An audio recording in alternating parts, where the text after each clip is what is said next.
50 million Americans are estimated to play video games, and 60% of them do so every single day. Wow. Colleges nationwide are spending millions of dollars developing e-sport programs and teams. Students say that it helps them pursue careers in coding and video game design, but the critics worry about the addictive nature of these games.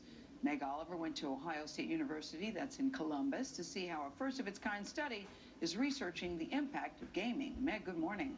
Good morning. As universities embrace this new generation of e-sport athletes, some worry too many students are choosing gaming over academics. Research is in its infancy about how these games affect everyone from the elite to the casual gamer. Joe tries to go in for some kind of crazy touch. This is our Super Bowl, this is our World Series, this is our World Cup. This is where it all boils down to. He's going to turn back around, challenges to gauge the head-on. At the Call of Duty World Championships, elite gamers from around the world compete for a prize of $1.5 million. 26-year-old James Eubanks dropped out of college to pursue gaming professionally. He practices at least 6 hours a day. We work like a 5 to 2 a.m. And that just has to do with us growing up and always just being gamers, staying up all night.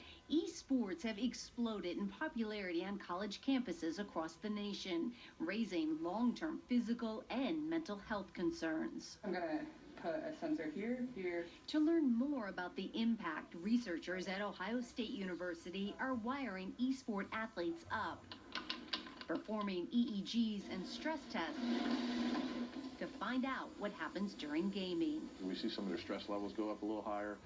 We see their heart rates get up a little bit higher. Is it healthy for them to be playing that many hours a week? That's what we don't know yet. I mean, from the brain standpoint, we don't know what's going on. We just have a snapshot. We see that they have some higher cognitive capabilities than what we call general population. Their ability to sustain attention and dual task is a little bit higher. They're hoping their findings can help improve computerized technology used for injury rehabilitation and stroke recovery. While some elite gamers may be able to handle long hours of practice, some in the medical community say extensive gaming can cause negative repercussions. Compared to 5 years ago, the number of students I'm seeing this year from college has more than doubled in that time.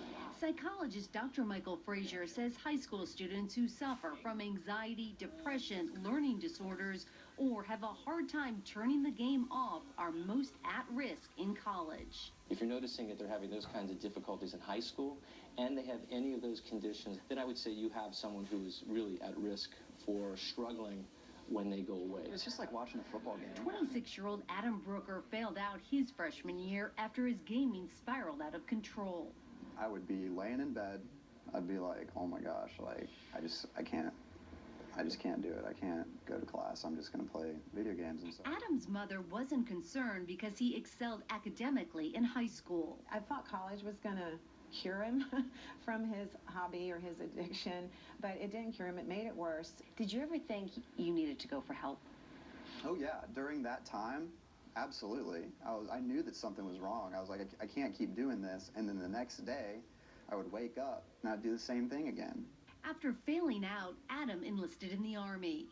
5 years later, and a tour of duty in Iraq behind him, Adam is back at NC State as a junior. Hi, I'm Adam. He's hoping more research, like the study at Ohio State, will help prevent those at risk from falling prey to video games.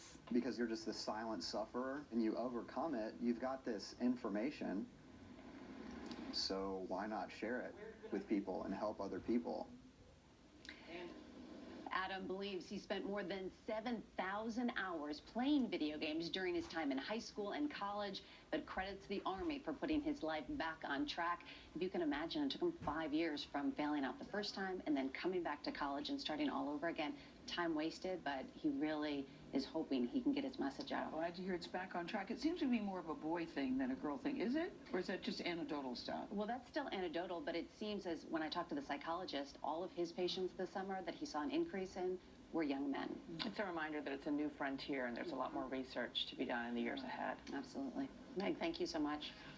A routine trip to the dentist changed